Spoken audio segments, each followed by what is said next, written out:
Okay, so first off, this video is going to be basically just an audio only. So the graphics on the screen isn't going to change. So, you don't need to look at the screen. This is more of a sit and listen thing. As for the title, well, this is basically sort of an oversight of my last job that I had for 5 years straight, which I decided to quit simply.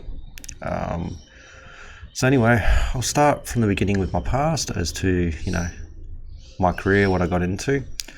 Basically, I was doing software development from my early teens. When I first started doing it, it started probably with things like Neverwinter Nights and, well, actually, if anything, the old Amiga operating system back in the day.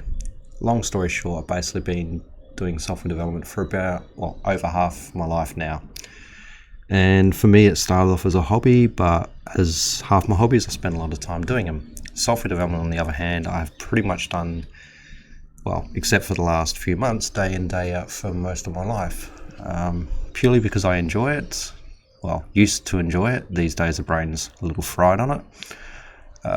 But, software development, basically the ability to create something from nothing, and being it's only software, you don't have to worry about hardware, resources and costs as such. So, in my past, starting from teens, I worked on things like Neverwinter Nights, Microsoft Flight Simulator. One of my bosses that I had in Adelaide, he was actually a really, really good boss. He was the one who actually inspired me to, see what my potential was, and also, open me up to how good I can be at things. So there are some good bosses out there, but there's not many. And that's my same opinion on the police. There are good ones and there are bad ones. By the way, I'm sipping my coffee as I do this, so if there's any silent moments, you know why. So, how did I actually get the job? Well, through a friend / associate, I'll call him, because, well, you'll find out. Basically, they mentioned that the work site they were working at was possibly looking for a new software developer. I believe it was due to one leaving. I don't exactly remember the conversation we had back in the day, because that's, 5.5 years ago, something like that. But long story short, it was a case of I sent him, my resume. Didn't even really know any title or details of the position, but basically he advised me just to send it through to the HR lady. So I did that, and I think within a few days or whatever it was, I was received a interview request. So went to the workplace. Funny enough, I realised that the boss was also the father of my girlfriend's friend, as such. Distant connection, but basically, sort of already knew a few of the people in that sense. Primarily the boss's son, which I hate to say it is actually arrogant. That's the only word I'm going to use, but, entitled are entitled. So for the job interview, for a start, basically he just asked, what I was doing. I explained, I work for myself as a sole contractor, and a clientele database isn't the easiest thing to build up these days, which, he goes, oh, why would you want to do that, blah, blah, blah, you should work for someone else who's already established.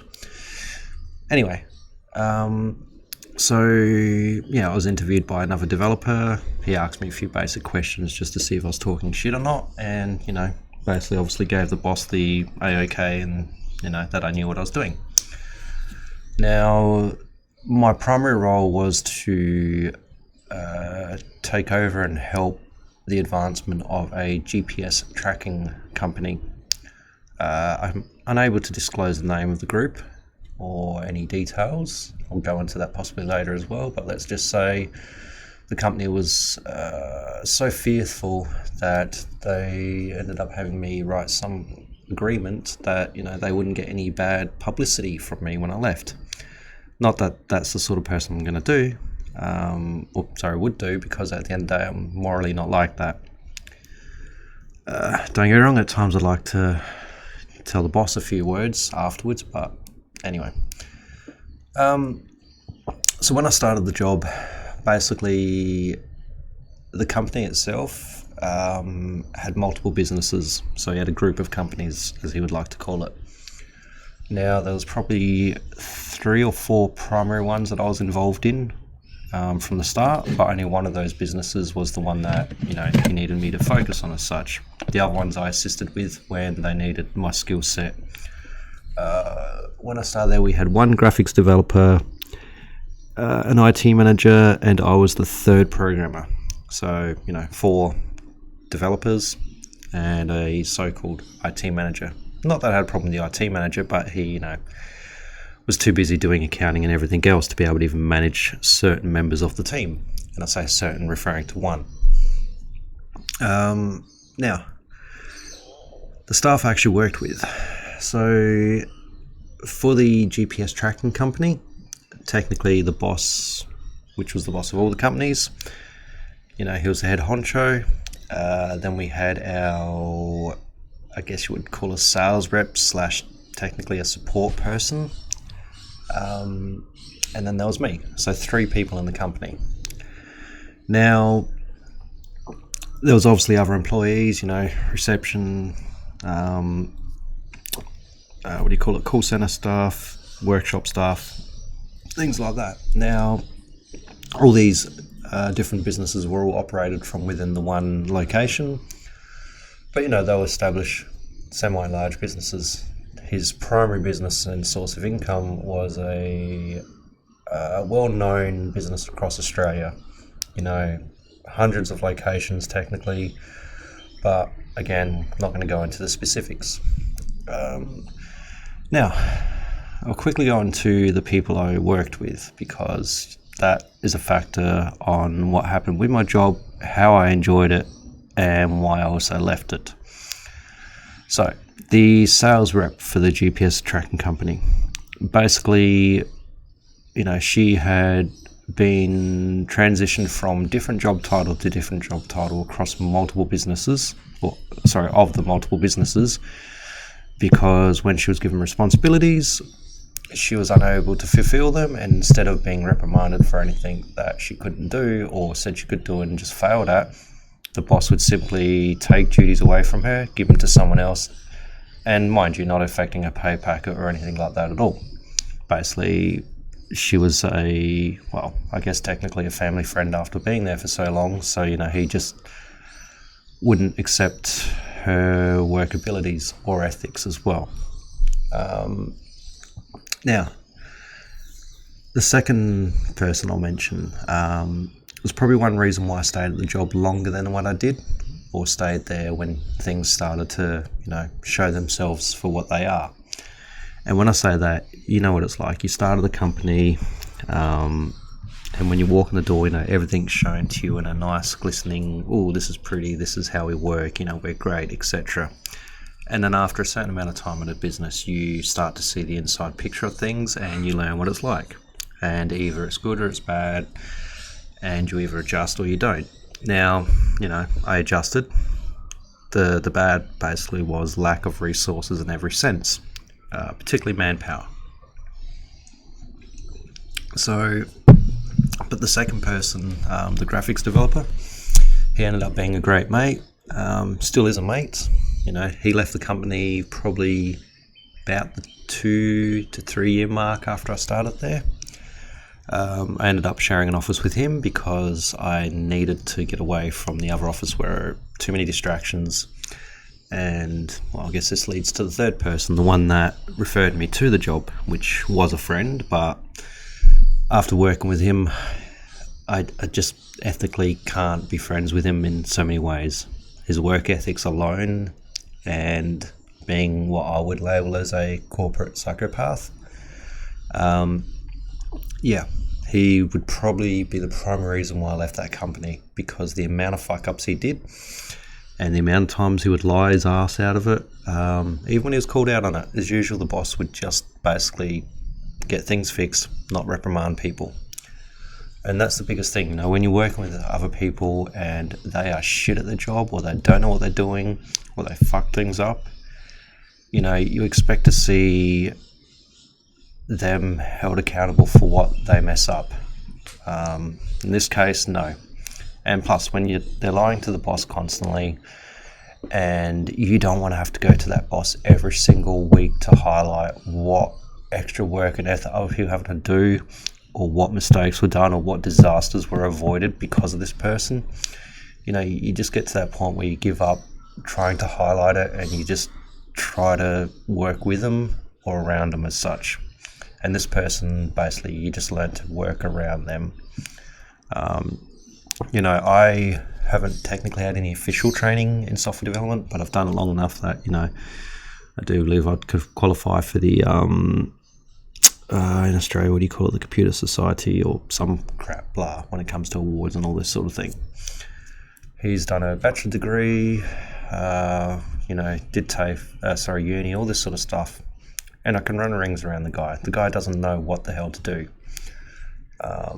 He has to Google everything, asks every little question, and then ends up having 101 ideas, going off and doing his own projects and tasks, which aren't what needs to be done, and just wastes so much time at work. On weekends he'd purposely say go in on to work on the weekend shift, just so he could sit there and watch TV all day, or Google, or play games, and walk away with a better pay. Now, I'm not going to go into too much about him, because at the end of the day, I don't want the whole thing to be around him. So, the boss, what was he like? Well, technically a nice guy. When I first started there, he used to have extremely bad anger issues, to the point it affected his health. Stress. It's a killer in every sense. And being it's technically a family-owned business, his kids who work there tried to start pulling him up on, his anger. Also the fact that you can't be so threatening to your staff these days as well. Probably, after the first, particularly when the graphics developer left. Mind you, the graphics developer basically, to my understanding, which he may correct me on this, but he left his job due to the mentality of the place as well. He also wanted to move back to his hometown, but that only became predominant when work became such a shit place to work at. Now, he had given up smoking, and in that same week, the boss comes in and tries to blast him for something that was, a few $1,000s worth of something that was wrongly ordered, except for it was the boss who had done the decision on it. Basically, it was a vinyl print that was ordered with a different colour scheme. Now, mind you, the boss is colourblind as well. Yeah, he always has to have the input on graphics, as every boss does on everything. And, the graphics designer, he called him out, and then basically the son comes in and starts abusing him as well. I'm sitting in the office the whole time pretending to try to work in this situation. But long story short, once the graphics developer left, I think the boss finally got the hint, where his mentality and what was going to happen with people if he kept going like that. And he was a great worker, fucking really, really good at his job actually and what he did. But yeah, anyway, he's actually back at one of his old previous workplaces and loving it. So, fucking kudos to that guy, and I'm so glad I've met him and still in contact with him. He's a very good mate. But back to the boss. So yeah, after he left, his anger issues disappeared a little bit. And like most bosses, he's like I wouldn't say con artist, but someone who will tell you what you want to hear regardless of what's actually happening. Now, he, from day one, basically started to have faith in what I did. Anytime something needed to be done with the GPS tracking business, which was probably about 80% of my work at that workplace, he'd tell me what he wants. Now, mind you, there was no specs, no documentation in requests or anything like that. It was basically a verbal request. I need this. Can you do it? Yes or no? And I would give him a time frame, outline what is possible, what's not possible, get it done, show it to him, and he'd be happy with it. Now, this happened all the time. Every time something needed to be added, changed, created, which was a weekly occurrence for the 5 years I was there, never had a problem with it. Basically, to the point I had free reins to do what I wanted with the business. And, you know, that in itself shows that he had faith in what I did. Now, the type of companies, the type of company, well, basically, like I said, it's a multi-business company. We all worked on the one site. They did have another developer team originally interstate, but they started to downsize that head office. Why? I guess because he wanted to keep all control on the same location that he worked at physically as well. He didn't want to have to spend money flying in and out every time he needed to talk to a bad employee. It's funny how many bad employees this boss actually had, purely because he didn't really fire people unless they screwed him over. And I can understand, in a sense, why a few people really screwed him over. But again, morally, that's just something I could never do. And even when it came to leaving the company, I expressed and explained how to resolve so many problems that he had. But I'll come back to that possibly. So anyway, as a boss, he was a nice guy, but he couldn't hold a single promise at all. He'd promise you, this, that, and this, and then as soon as you actually start reminding him of those promises, he would extend the conditions or try to add another checkpoint to getting to what he had already promised, 10 checkpoints ago. So the extent of my work, though, which is a big part of this, because basically the sales rep, she couldn't do anything. I was constantly making guides and tools and things like that to assist her work. Even the simplest little support question, she would continuously come to me every time. Now, one thing I emphasised from the very start, before I even started the job, at the interview, is I hate customers.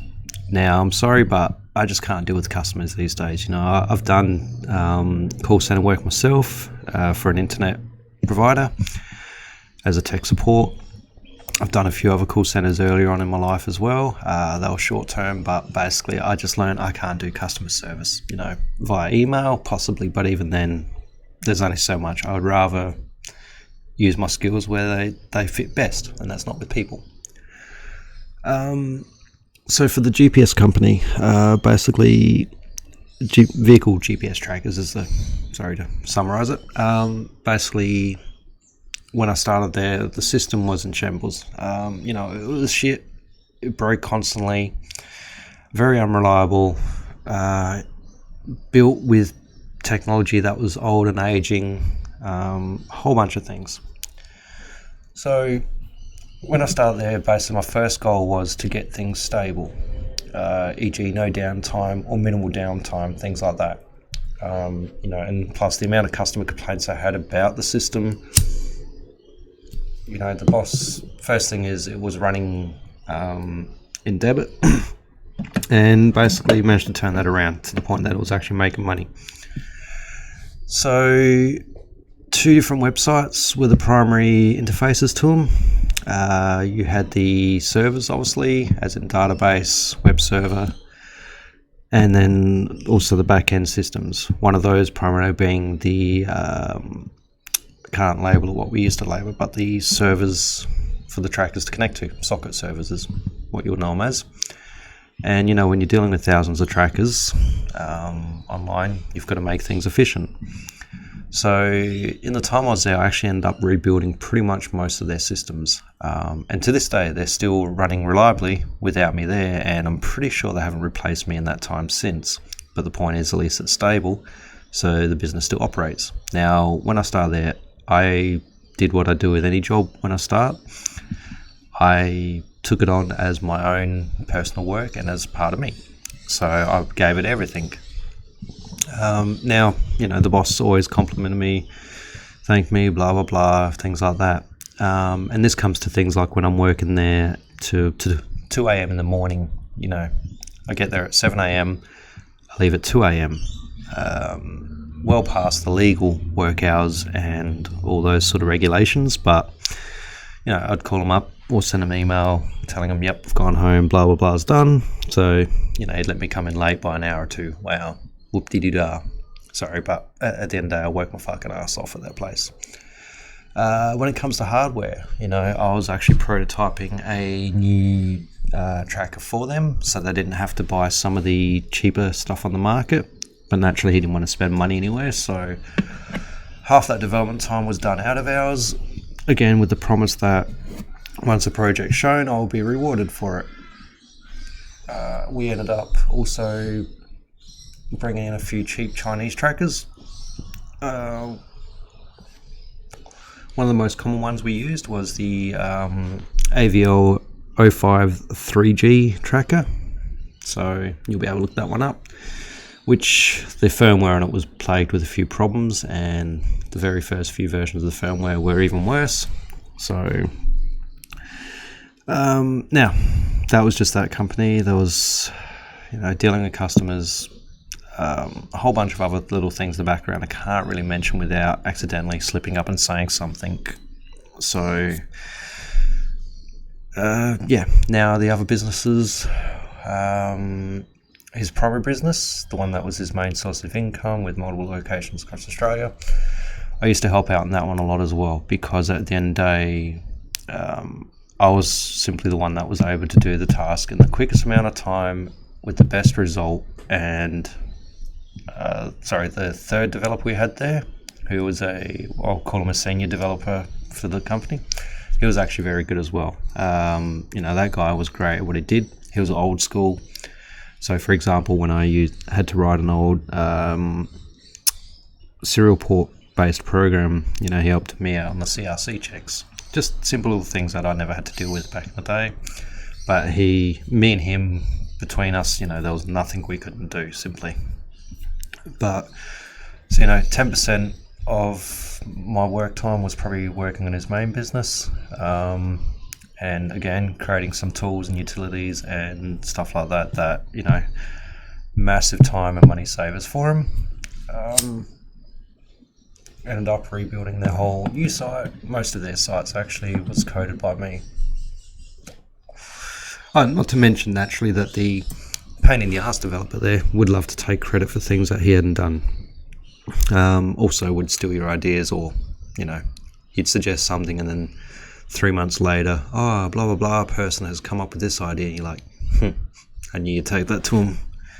So in the end, you even get to that point where you just don't want to talk to them because you don't want to accidentally discuss anything you're thinking about, because they'll stab you in the back.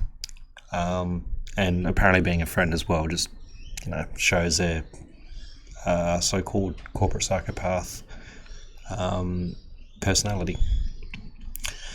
Plus two of the other businesses were, did work on them as well. That's right. When I started there also, their whole point of sale software and inventory system was fucked by one of their previous developers. It was built in-house. For example, the ex-developer, he ended up spending, I think, $3,000 or $6,000 on a add-on for Visual Studio, which literally, was a whole package for something I can't remember exactly, but he used one little library out of it, which basically you could have written 10 lines of code. But because he didn't know how to do it, he just spent $3,000 to purchase something that technically did it. The original POS system couldn't even calculate decimals properly because you used floats, so prices were out as well. Fields were incorrect. Even the login screen, your POS sale, you enter your PIN code to log into it. If you entered the code wrong, it would come up and say the login's wrong. You click OK, then you just enter it again and it would let you in anyway. So there was no security around it. It was just a dummy check that failed in the second check. So I ended up spending a bit of time in finding a open source solution, because we didn't have the, again, resources, e.g. manpower and time, to focus on developing a new one in-house from scratch. The current one is still in use, and as much as they curse it, it pisses all over what they had and has actually functioned and worked correctly for them. It's also allowed them to actually progress. The open source one I actually used was OpenERP version 7. Now, as with most of the projects I did there and the work I did, I would probably say, a good 75% of research was done at home in my own time, and probably another 50% of the development, most of them was done at home. So yeah, anyway, and I had to do all the transfer and everything in between. Now, I hate working on financial software because at the end of the day, you have to be correct in what you do. You know, you don't want to find a mistake, you know, even a month down the line, let alone 2 years down the line, that's going to bite you in the ass. So, point to say is there was no problems with that. You know, there's other extent of my work. A technically invention, with a patent. The boss came to me, explained a problem they have with one of their pieces of equipment, and needed a solution. So me and the graphics developer, we spent multiple weekends at my place here in the shed, which I'm still cleaning at the moment, working on this project. Now I can mention what the project is because it's got a patent, so it's out there. It's a wheel hub generator. So it's a generator you put in the wheel hub of a drum and a disc brake hub to generate electricity from the wheels turning, for uses in vehicles where you don't have a battery or power source. And we prototyped this ourselves, we created it and got it all working. When I left there, the patent had been submitted probably close to about the year mark now, and was just about the point where we're doing the final testing to get it to production. Now, I was promised 13% on that.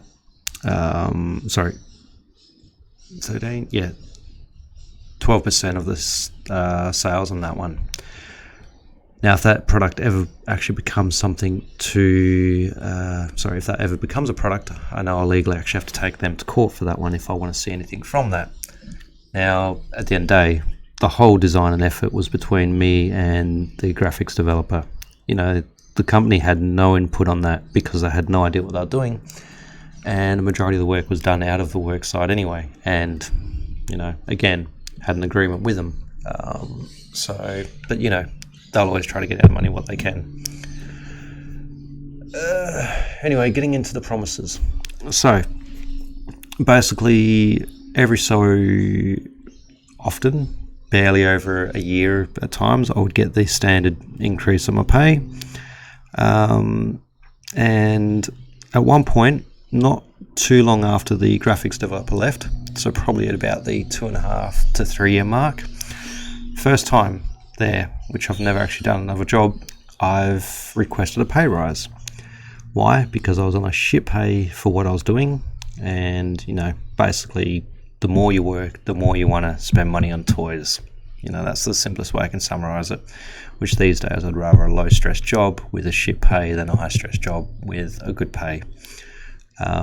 So I asked him about a pay rise, and I gave him a figure of 10 grand, and he goes, okay, I'll meet you halfway in the meantime, I'll give you 5 grand, and when you finish working on blah current project, which was a primary project to bring on basically it was a new socket server to bring on a whole new generation of GPS trackers, but one that was designed to be expandable, etc. Built in Python, could handle probably 10,000 trackers per machine, which was only, 2 gig of RAM, 2 gigahertz, very nicely designed. He would give me the other 5 grand on top of that. So, what happened with the first 5 grand? Well, they cut it down to, I think, about $4,200 because they had originally given me a pay rise probably, 6 months earlier. So they adjusted their own pay rise in on that, which wasn't part of the agreement. What other promises? Well, pretty much one agreement I had with him from the start, or early on, was when things got stable and the system wasn't always crashing, that I would have every Wednesday off, because the amount of work I was doing there, I decided that, I would be probably more productive if I worked Monday, Tuesday, had Wednesdays to relax, Thursday, Friday, and I had my weekends. At the end of the day, he was getting more than enough hours out of me anyway, like literally 60 to 80 hours a week every goddamn fucking week. But again, when that project was finished, he tried to put another checkpoint in front of me and another checkpoint in front of me. And the point is, he just kept adding more and more checkpoints for the original promises and agreements that we had. And, at the beginning, I wrote it out because I figured there's a point when he will realize that, I'm invaluable and he can't really not, honor what is agreed to. Well, that was a load of bullshit to even think or believe that the boss would actually want to pay more than what he had to. Now, I guess my dedication to the work was my biggest downfall. Don't be dedicated to your work. Be dedicated to the size of your pay packet. I'm sorry to say it. Morally, I hate hearing things like this, but after being in that job and that situation and seeing it myself afterwards, I'd go back and slap myself for doing that job and putting up with what I did for as long as I did. Things like that. His way of trying to reward me was basically giving me, how can I put this? He would try to extend time frames on projects. So, for example, working on a website or working on a back server or something like that, I'd explain to him, this is 3 months worth of work. Okay, I'll give you 4 months.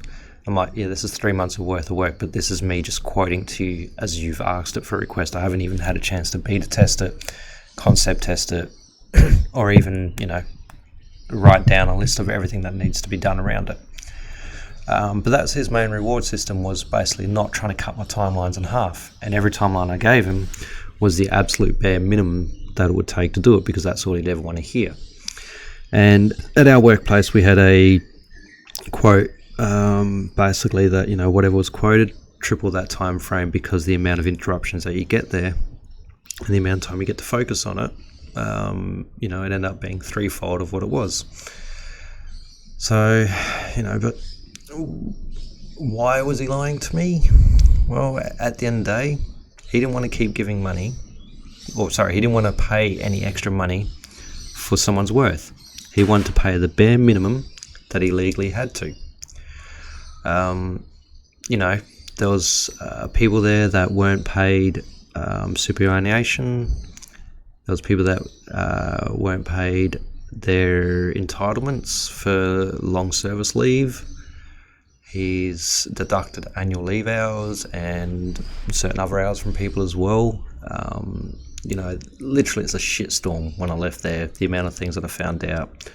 And a few staff started to speak up, but I hate to say it, half the staff there literally would just dog you when you leave. I understand they've got their own lives, families and things like that they need to support, but it even makes it hard for me to call a work colleague a friend these days, because basically people are two-faced. I gave time and chance to people that was there. A few of them I thought were friends. Found out as soon as I left, no, whole different story. But yeah, basically the biggest thing that I learned there was promises and promises and promises. Make sure you get it in writing. His thing was he used to always do everything verbally, and that's just what I got used to. I should have asked for things to be written down, and I guess I was blindsided by it. But, this is just how it is these days. You're just a number to the business. You're not a person. You're not an asset. You're all replaceable. And that's the thing you got to remember. Every single person can be replaced. You're not the only one who can do your job. Now, I was probably the only one that would do that job for that long for such a shit pay, which also brings up another point, the replacement graphics designer. I think the tipping point for me was when I sent him an email, because I realised when I first started there for the first, I think 9 months or so, they weren't paying me any superannuation. So I sent an email with the details / the facts. Logged into my superannuation, could see the actual deposits and when they started.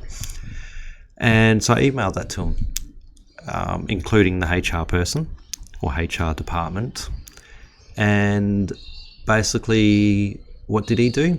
He jumped onto the pay wage system and decided to print out a pay slip to show that, yes, I'm paying your super. Two things. One, the second one's amusing, but the first one was that he didn't even read the email. As I stated in the emails, when I first started there, I gave him the dates, and what I sent him through had the dates on it as well. He just printed the current pay slip and assumed that, yeah, I'm paying you super now, so what's the problem? The second thing is, which for privacy issues, I let the staff members know that are involved. He sent me other people's pay slips. Now, including his own, the boss's pay slip, and the whole IT departments, excluding the IT managers. The most amusing thing is the graphics designer. Basically, I wouldn't say I was, well, actually, sorry, when we had a new graphics designer start, which we had two people replace our old graphics designer, because our old graphics designer used to also do 3D modeling through SolidWorks for him. So it took two people to replace this one person. And like I said, he was great at this job, so I can understand why it took two people to replace him. Same as will probably take two to replace me at that place. When the graphics designer payslip came through, I noticed that it was on better pay than me already. Now, he'd only been there for, 2.5 years versus my 5 years. And when we had these two people start in place of the one graphics developer, we're all in the office together. The boss always would come in and label them us as a team, and that, I'm not their boss as such, but, their, supervisor / to train them, to help them, to guide them, etc. Now, with the graphics designer, I did a lot. He's a nice bloke. The other guy is a family member, and at the very end, he showed his true colours. Not surprised. The last name matches the family. So, but the replacement graphics developer, not the 3D CAD person, he was on a higher pay rate than me and had been for probably about a year. He got that pay rate because the boss had a meeting with him, a review meeting, just asking how he's going, etc. And he goes, I wouldn't mind being on a better pay. And he goes, well, what pay would you like to be on? And he goes, well, I wouldn't mind being on the same pay as the last graphics designer. And that's all it took for him to jump above me in pay, regardless of what I asked for and what I had done. And considering this person was under me and I'm training them and guiding them through and helping them and doing some of their work for them, it's kind of insulting. So that was probably the draw point for me, receiving their pay slips and actually finding out that I've been screwed over even longer than I thought I had. And the most amusing part overall of this was the end meeting I had with him. So I'd already multiple times explained the problems I had with the company and what was happening and where I stood. One of the leading factors also was the sales rep for the GPS tracking company. A customer had asked about a feature, and she had come to me and asked, is this possible, or was trying to confirm that we do this. And I explained to her, no, the system doesn't support that feature. It's not available, and for us to support that, it would take months and months worth of work. What's she do? She goes back to the customer and goes, yeah, it's possible. We'll have it up by next week. Now, I called out the boss on this and I said, what the fuck? I'm not going to rush to do this just because she's told a customer we do something that we don't do. His only response was, oh, yeah, but you can make it happen, can't you? And I'm like, yeah, I can, but it's going to take time, etc. Point being is, he was the boss, so he made it a task to be done, which, yes, I got it done. But the point is, was she reprimanded for it? No. Did I have extra workload because of her incompetence? Yes. Things like that. This was almost a weekly occurrence with her at the workplace. Now, Anyway, the last meeting I had with him, which was pretty much the summary of, well, here's my terms for me to stay, and I wanted a correction to my wages. I wanted a backdate correction to show that they really, wanted to keep me there and that I was worth their time and effort and cost. So when I started the meeting with him, which I advised him I wanted HR there present from the very start, which naturally she wasn't, and I wanted to confirm whether I was what award I was or whether I was under an enterprise agreement, etc. He had none of that information available. So I advised him he should have that available because at the end of the day it would be gone to Fair Work anyway. There was other reasons for that, which I can't discuss at the moment. But long story short, Fair Workplace, they're always on the side of the employer. Don't even get me started on this. But as the start of the meeting, the first thing he went to do was hand me a check. Now, I didn't even take the check. I didn't even grab it. I didn't even look at it. I said, no, I cannot accept that bill. And the problem with that is when your employer goes to hand you a check, that's just them trying to buy you out for a short amount of time. For example, that's not a pay increase, so it's not a ongoing increase. It's just a once-off. Here's a little bit of money to try to bribe you for now. So I said no to the check. I was actually quite proud. Also, just didn't want it because I knew what exactly it was. My mentality had already been set for that meeting by the fact of receiving the the pay slips of other employees and seeing that, I obviously wasn't valued regardless of what I did and my efforts, skill sets and everything else. The next thing that was offered to me was a percentage of the GPS train company. He offered or said that he was going to give me a share of the company. My response to him was, no, I can't accept that either, because at the end of the day, I can't trust the direction that you're going to take the business. And for that reason, I was pretty much ready to snap, but, I kept my cool. By this point, his oldest son, which was the general manager of the business, had come in as well to the meeting after these two things, obviously. And, I laid down my case about everything. Now, the most amusing part is, after everything, and they realising I was quitting, they even asked, how do we deal with this one problem developer? Because they know he's a problem developer.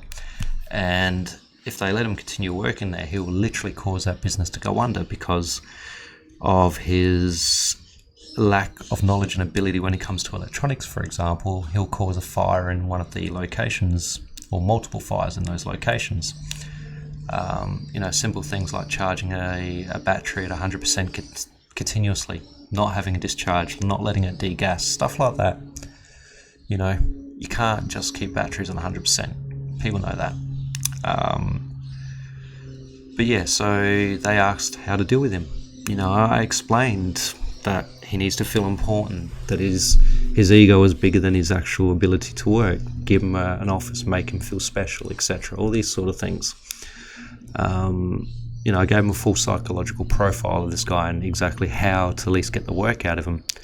I advised them to actually get a third party to come in and audit the work, to get an oversight so they can determine exactly where he really does stand on his work abilities. So that way they're not relying on someone on the inside to tell them. And after all this, they were still asking me whether I can come back as a consultant to work from.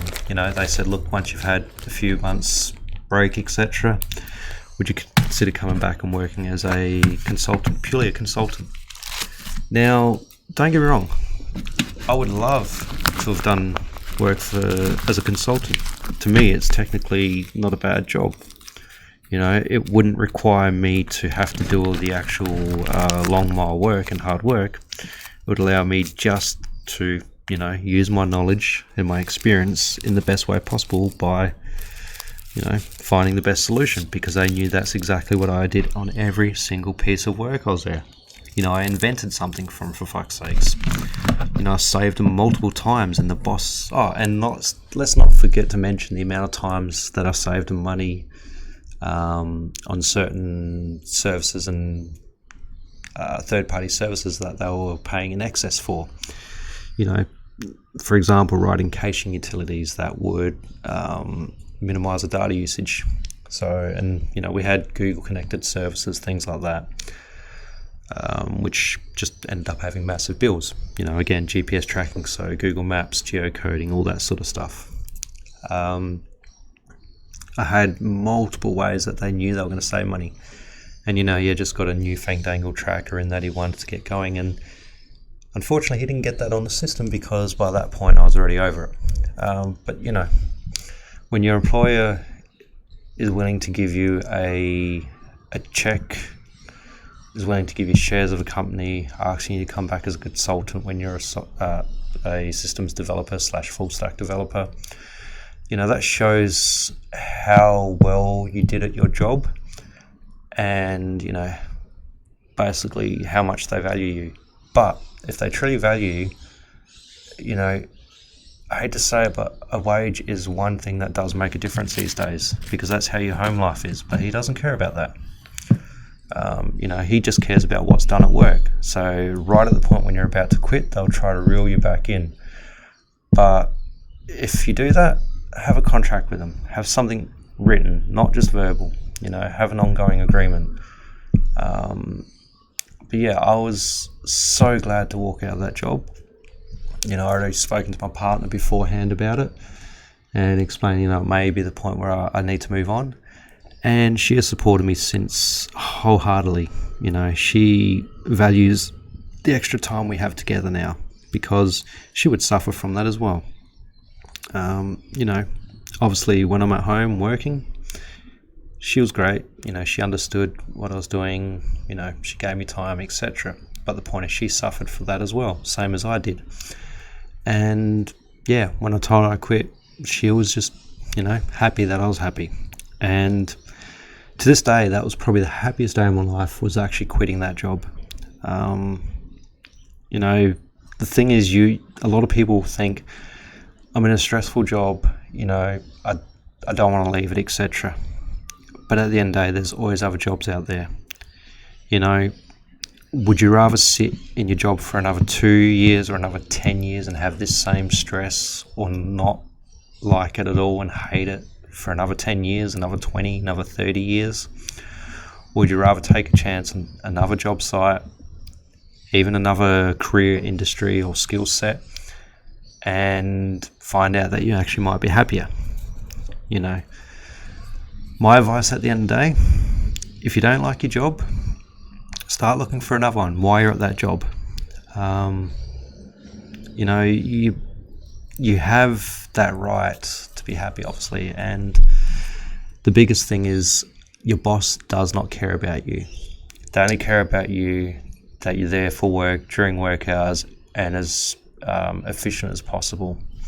You don't ever bring your personal life into work. I didn't. But at the end of the day, my personal life revolved around having Wednesdays off, being able to pay bills, and also save money. I'm having a break now on the small savings I did save up, but I'm happier, full stop. Either I'll start working for myself again, or I'll start another job with another group. But in the meantime, I'm relaxing and trying to get my mental sanity back. I look at software these days and my brain just does not want to start. And the best analogy that I can put this down to is it's like an engine that's been running, or a generator that's been running for years and years straight. I finally turned it off and now it doesn't want to start over again. It's seized. So yeah, if you don't like your job, honestly, the best advice is, while you're at your current job, start looking what's out there. Start applying for other jobs. There's no harm in telling another company that you're still employed and you're looking to transition because you're not happy with your current job. Honesty is a good thing, and a lot of employers will respect that. My previous employer, the one I've been talking about, the one thing that earned his respect was the fact that I was brutally honest. You know, I told him exactly how things were, and he never ever hated me for it. Some of them don't like hearing it, but at the end of the day, you know, that's just the way it is. But unfortunately for him, he's lost some great staff because of his own arrogance, because he was too worried about saving money. Like his daughter's wedding, that cost, you know, what was it?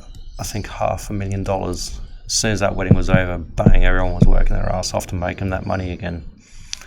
So anyway, why your boss lies to you? Because he wants to save money to you. Save money. How they do it? Through empty promises and trying to manipulate you to stay at the company as long as possible.